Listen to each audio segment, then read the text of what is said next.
যিহেতুকে পঞ্চায়ত নিৰ্বাচন সমাগত আৰু বিশেষকৈ আমি পলাশবাৰী সমষ্টিত আপোনালোকৰ কংগ্ৰেছ দলৰ এক্টিভিটিজ আমি যিমান হ'ব লাগে আমি দেখিবলৈ পোৱা নাই, এই ক্ষেত্ৰত আপুনি কি ক'ব? কংগ্ৰেছ দলৰ পলাশবাৰী সমষ্টিত এটা আমাৰ নিৰ্দিষ্ট ভেটি এটা আছে। সেই ভেটিটো আমাৰ কেতিয়াও লৰচৰ হোৱা নাই, তুলনামূলকভাৱে কম, কিন্তু তথাপি আমাৰ ভেটি কেতিয়াও লৰচৰ হোৱা নাই। আমাৰ যিখিনি সাংগঠনিক ভেটি আছে এতিয়াও মজবুত হৈ আছে। আৰু পঞ্চায়তৰ ক্ষেত্ৰত আমি বিভিন্ন ধৰণৰ আমাৰ যি মণ্ডল বুথ ব্লক তাত আমাৰ মিটিংবোৰ হৈ আছে। আৰু আমি পঞ্চায়তক লৈ বা গণতন্ত্ৰ বিধানসভাক লৈ আমি সম্পূৰ্ণভাৱে প্ৰস্তুতি চলাই আছোঁ। আশাবাদী চাওক, প্ৰত্যেকবাৰে আমাৰ অপ্ৰিয় হ'লেও সত্য কথা, পলাশবাৰীত কংগ্ৰেছ দলৰ আমি এতিয়ালৈকে বিধায়ক হোৱা নাই। কিন্তু এইবাৰ ভোটৰ যিটো আমাৰ যিহেতুকে আমাৰ সমষ্টিটো ডাঙৰ হ'ল, ৰাণীৰ হওক ছয়গাঁৱৰ হওক কিছু ভোটাৰ আমাৰ তাত সমষ্টিত আহিল, নতুন ভোটাৰ। তো এইবাৰৰ কথাবোৰ অলপ সুকীয়া হ'ব, কাৰণ আমি যিহেতুকে ৰাণীৰ যি 3টা পঞ্চায়ত সেইকেইটা আমাৰ প্ৰায় কংগ্ৰেছী বুলি কয়, আৰু ছয়গাঁওখিনি প্ৰায় কংগ্ৰেছী। তো কংগ্ৰেছৰ এইবাৰ অইনবাৰতকৈ আমাৰ এটা শক্তিশালী স্থিতিত আছোঁ। আৰু আমি যিমানখিনি মানুহৰ মাজত গৈছোঁ, মানুহৰ এটা প্ৰতিষ্ঠান বিৰোধী ঢৌ এটা ইতিমধ্যে আৰম্ভ হৈছে। তো সেইকাৰণে আমি আশাবাদী। সেইটো চাওক, বিৰোধী মানে এটা আছে আমাৰ পঞ্চায়ত নিৰ্বাচন সন্মুখত আছে। যদি বিজেপি দলে পাতিবলৈ সক্ষম হয়, তেতিয়াহ'লে কি হয়, পঞ্চায়তত আমি নিজৰ স্থিতি এটা জুখি চোৱাটো প্ৰয়োজন আছে। কাৰণ যিহেতুকে পঞ্চায়ত নিৰ্বাচনটো গ্ৰাছৰুটৰ নিৰ্বাচন, আৰু এইবাৰ পঞ্চায়তৰ মেম্বাৰখিনিত আমাৰ টিকটৰ মানে চিম্বল দিয়া বা আমাৰ দলীয় টিকট দিয়াৰ ব্যৱস্থাটো নাই, আমাৰ AP মেম্বাৰখিনি আৰু জিলা পৰিষদ। তো তেনে ক্ষেত্ৰত আমি যদি ক'ৰবাত আমাৰ ধৰক প্ৰাৰ্থী নাপাওঁ, তেনে ক্ষেত্ৰত হয়তো আমি কাৰোবাক ছাপোৰ্ট দিব পাৰোঁ বা হ'ব পাৰে তেনেকুৱা। কিন্তু জেনেৰেলি য'ত আমাৰ প্ৰাৰ্থী আছে আৰু আমি ইতিমধ্যে প্ৰায় ঠাইতে আমাৰ প্ৰাৰ্থী প্ৰায় পোৱা গৈছে, তো তেনে ক্ষেত্ৰত পঞ্চায়তত আমি এলায়েন্সৰ ক্ষেত্ৰত আমি অলপ বিৰোধিতা কৰিম। বাকী বিধানসভাৰ ক্ষেত্ৰত এইটো এটা ডাঙৰ আলোচনা হয়, তাত কি হয়, কিন্তু আমি বিচাৰিম পলাশবাৰী সমষ্টিটো কংগ্ৰেছ দলতে থাকক। যিহেতুকে পলাশবাৰী সমষ্টি বৰ্তমান বিজেপিৰ দখলত আছে, বা বিধানসভাৰ যিটো নিৰ্বাচনত তেওঁলোকে ভোট পাইছিলে, এইবাৰ লোকসভাত তাতকৈ ভোটৰ যিটো পৰিসৰ তেওঁলোকৰ বৃদ্ধি হৈছে, এই ক্ষেত্ৰত আপোনাৰ শংকিত নহয় জানো? আমাৰ বিধানসভাৰ ক্ষেত্ৰত তেওঁলোকে বৃদ্ধি হৈছে, আৰু কংগ্ৰেছৰো বৃদ্ধি হৈছে। 60,000 হৈছে ভোট, আপোনাৰ 27,000-ৰ পৰা 60,000 প্ৰায় মানে আমাৰ ডাবুল ভোট আমি পাইছোঁ এইবাৰ। তো তেনে ক্ষেত্ৰত আমাৰ শংকিত হ'বলৈ উৎসাহ এটা আছে, আমি কাম কৰাৰ আৰু উৎসাহ পাইছোঁ যে আমাৰ ভোট যিটো আমাৰ 27,000-ৰ ওপৰত কংগ্ৰেছ দল পলাশবাৰী সমষ্টিত ভোট পোৱা নাই, এইবাৰ লোকসভাত আমি প্ৰায় 60,000 ভোট পাবলৈ সক্ষম হৈছোঁ। তেনে ক্ষেত্ৰত আমাৰ উৎসাহ বেছি আছে। আমি বিভিন্ন সময়ত আমাৰ প্ৰচাৰ মাধ্যমতে হওক বা ছ'চিয়েল মিডিয়াতে হওক বা আমাৰ মেল মিটিঙত আমি তাৰ বিৰোধিতা কৰি আহিছোঁ, প্ৰত্যক্ষভাৱে বিৰোধিতা কৰি আহিছোঁ। আৰু এইটো আমাৰ কাৰণে দুৰ্ভাগ্যজনক।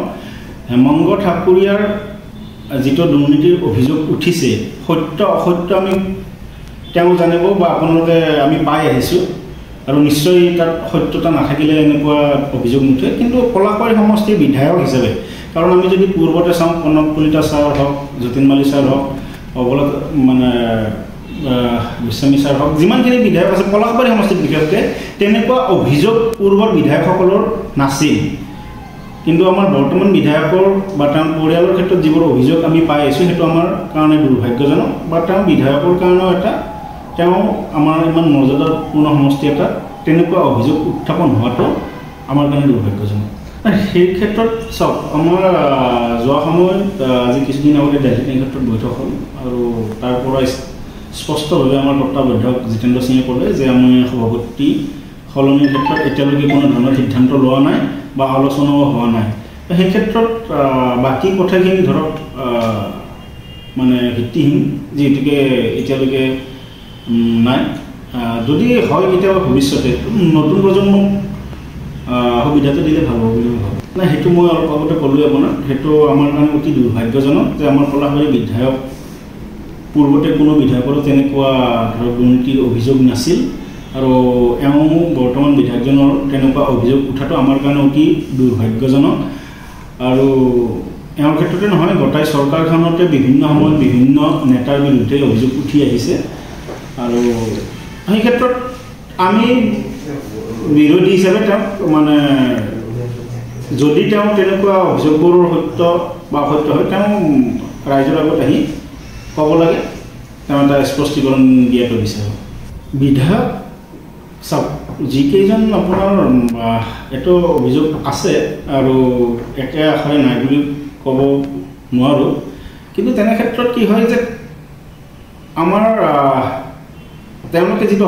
হাৰৰ যিটো আপোনালোকে কৈছে তেওঁলোকে হ'ব নিদিয়ে কিন্তু তেওঁলোকেতো জিকিব নোৱাৰে তেওঁলোকে প্ৰত্যেকজনে নিৰ্বাচন খেলা তো তেওঁলোকে নষ্ট আমাৰ প্ৰত্যেকবাৰে হাৰ যায় 20-25 হাজাৰ ভোটত হাৰ যায় আৰু তেওঁলোকে 20-25 হাজাৰ নষ্ট কৰিব পৰা কেপাচিটি নাই একচুৱেলি আমাৰ দলীয় প্ৰাৰ্থিত্বৰে কিছু মানে ধৰক দুৰ্বলতা থাকে বা পূৰ্বৰ পৰা আমি তেনেকুৱা ধৰক লাগি থকাৰ সুবিধা নাপাওঁ শেষ মুহূৰ্তত আমাৰ কংগ্ৰেছ দলে প্ৰাৰ্থিত্ব দিয়ে কাক দিয়ে ঠিক নাথাকে তো তেনে ক্ষেত্ৰত আমাৰ কিছু দুৰ্বলতাৰ কাৰণে আমি হাৰি আছোঁ কিন্তু তেওঁলোকৰ সেইটো অভিযোগটো যদিও অভিযোগ উঠি আছে কিন্তু তাত সম্পূৰ্ণ সত্যতা নাই তেওঁলোক বহুত জ্যেষ্ঠ দলটোৰ কাৰণে বহুত ত্যাগ আছে তেওঁলোকৰ আৰু তেওঁলোকৰ ত্যাগক সদায় আমি শ্ৰদ্ধা জনাইছোঁ আৰু তেওঁলোকে নতুন প্ৰজন্মক উৎসাহিত কৰক মাৰ্গদৰ্শন কৰক সেইখিনি তেওঁলোকৰ যিখিনি দুৰ্বলতা সেইখিনিক এইবাৰ আপোনালোকে চালি জাৰি চাই পেলাই সেই দুৰ্বলতা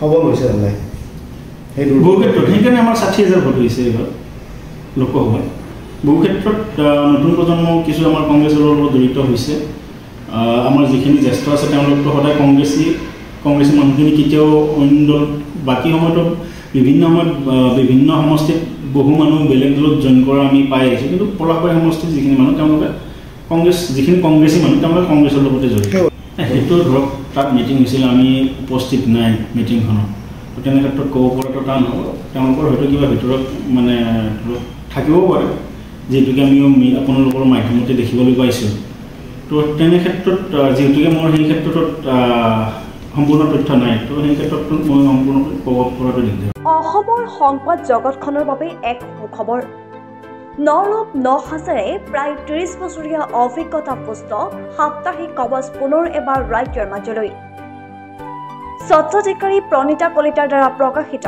আৰু অমৰজ্যোতি প্ৰিণ্টাৰ্ছ গুৱাহাটী কমাৰ্চ কলেজৰ বিপৰীত ফালে মুদ্ৰিত আমাৰ ঠিকনা মুখ্য কাৰ্যালয় অসম ফৰেষ্ট স্কুল হৰিমন্দিৰ পথ গুৱাহাটী আৰু অস্থায়ী কাৰ্যালয় কলিতা মাৰ্কেট বিজয়নগৰ কামৰূপ অসম